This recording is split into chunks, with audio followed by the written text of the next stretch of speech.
Oh, I sleep in shifts. I sleep in the daytime, and then I sleep in the nighttime. And sleeping in the daytime is a drag sometimes because people are noisy in the daytime. You know, I try to sleep about 2 o'clock in the afternoon till about 6 and rest up. And people are always outside, you know, cutting grass, running lawnmowers. Geez, it was worse in Florida. Down there, everybody was big with those model airplanes, you know, those kind with the remote control. And there I am trying to sleep, and all afternoon I'm hearing... as these people are doing loop-de-loops with their aeroplanes, and it started to bug me. I mean, it really started to bug me. It started to make me mad. I talked to them about it one time, but they said, hey, what are we supposed to do? Do it at your convenience or at our convenience? We're not disturbing the peace. It's true. I said, all right. And I got my 4-wheel drive, and I left. And I called a buddy of mine, and I got my own plane made up. With a .22 caliber gun mounted on it. I painted it black.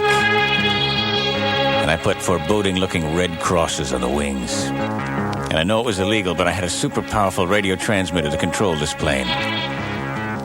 And I waited until those maggots got out in the field.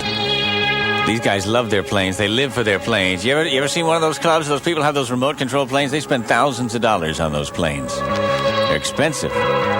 And they're always real careful with them. They land them like real planes. Oh, they're just so wonderful. So I took my plane out, and I got in the woods with it. And I took out my binoculars, and I watched. I watched until all their planes were airborne. And then I launched my plane, my special plane. Sure enough, I flew it to where their planes were. I got my plane in position right behind one of theirs, and I opened fire. Direct hit. The plane spiraled. A little plume of black smoke came out of the gas tank, and then... They were flabbergasted. They started looking all around. They wondered, where's this plane coming from and who's controlling it? But they couldn't see me because I was in the woods with my extra powerful radio transmitter. These maggots. $2,000 worth of aeroplane lying on the ground. The guy ran over to his plane. He was whimpering, oh, God, who did this? Who did this? The other guys were trying frantically to land their planes and get out of there, but it was too late because my plane was too big, too fast, and too deadly.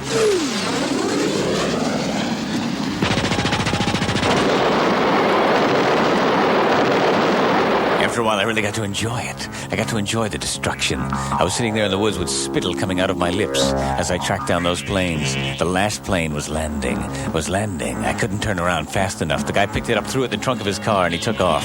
But by this time, I wasn't stopping at just the planes. I wanted butt. I wanted a piece of their butt. And as he drove away, I moved in with my black ace.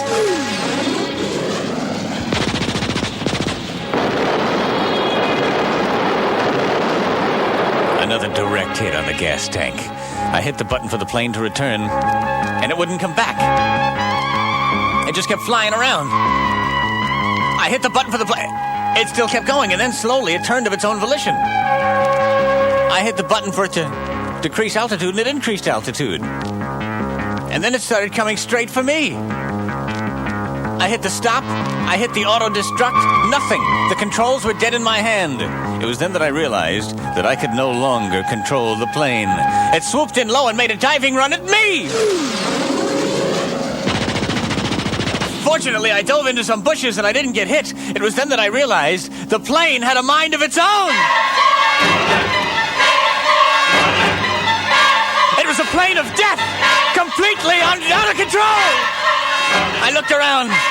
The air seemed cold. I could see my breath. I started to run, but the plane wouldn't turn me loose. Oh, no! The plane was right behind me. No! No! Damien!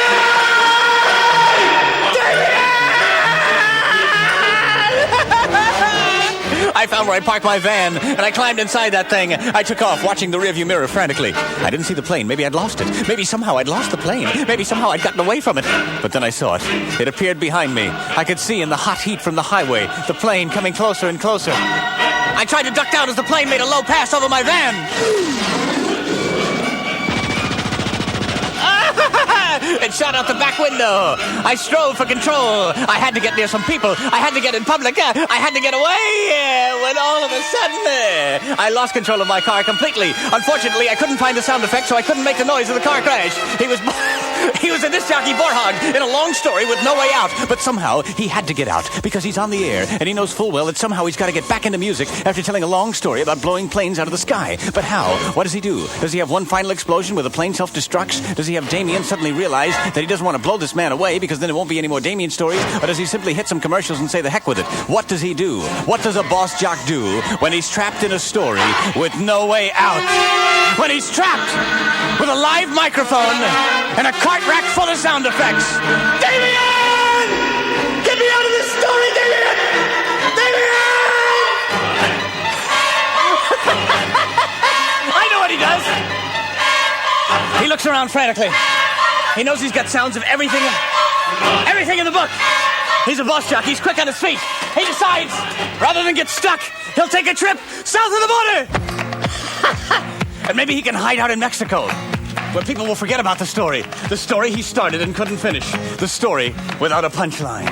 But no, that'll never do. Because people won't have it. People won't have it. They demand an end.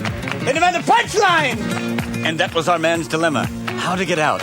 When he's already started slinging lead, he's gotten into Damien, and now he's south of the border. I don't know. Maybe he calls on help from a buddy of his. Maybe he calls on the man whose chain smokes Chesterfields and wears cheap suits. Maybe he calls on the man... Oh, no, never mind. I'm sorry. Hey, look, all right. Hey, come on. I'm a human being, you know? Just horsing around with the best of Greaseman, Volume 1 from DC 101.